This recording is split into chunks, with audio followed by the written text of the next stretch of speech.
عزیز دوستوں، پروگرام میں سواگت ہے۔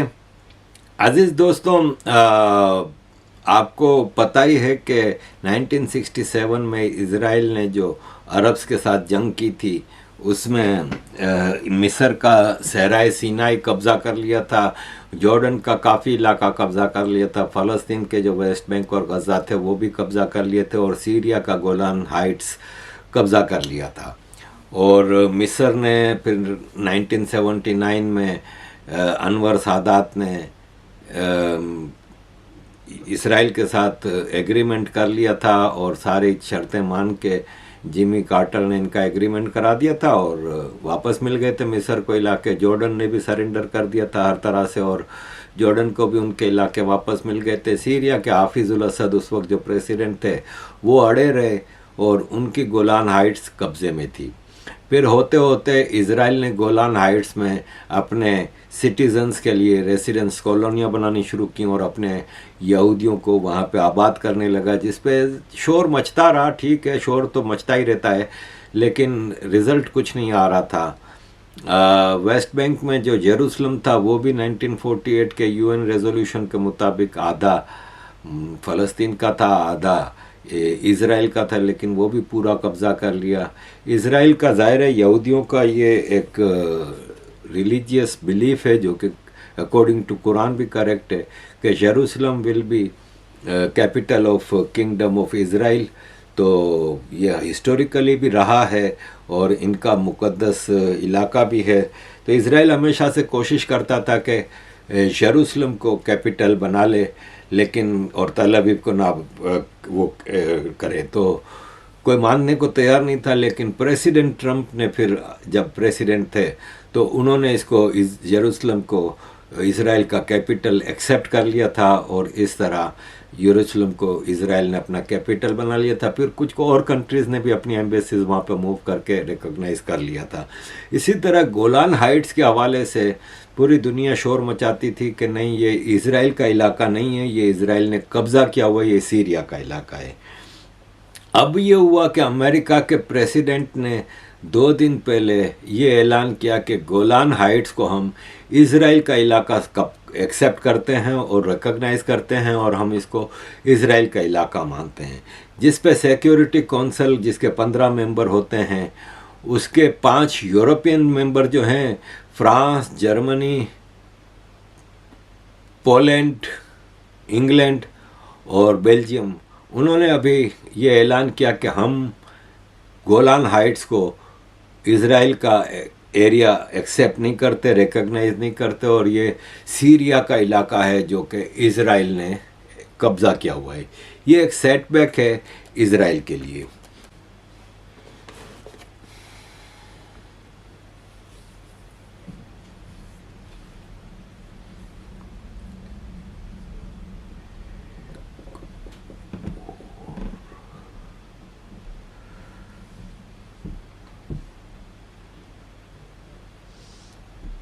Okay, good afternoon, ladies and gentlemen. On behalf of the current EU members of the Security Council, France, Germany, Poland, the UK, and my own country, Belgium, we would like to make a brief statement on the occupied Golan Heights in the context of the US presidential proclamation issued yesterday, stating that the United States recognizes that the Golan Heights are part of the State of Israel. Our position on the status of the Golan Heights is well known, and we would like to make it clear that this position has not changed. In line with international law and relevant Security Council resolutions, notably Resolution 242 and 497, we do not recognize Israel's sovereignty over the territories occupied by Israel since June 1967, including the Golan Heights, and we do not consider them to be part of the territory of the State of Israel. Annexation of territory by force is prohibited under international law. Any declaration of a unilateral border change goes against the foundation of the rules-based international order and the UN Charter. We raise our strong concerns about the broader consequences of recognizing illegal annexation and also about the broader regional consequences. Thank you.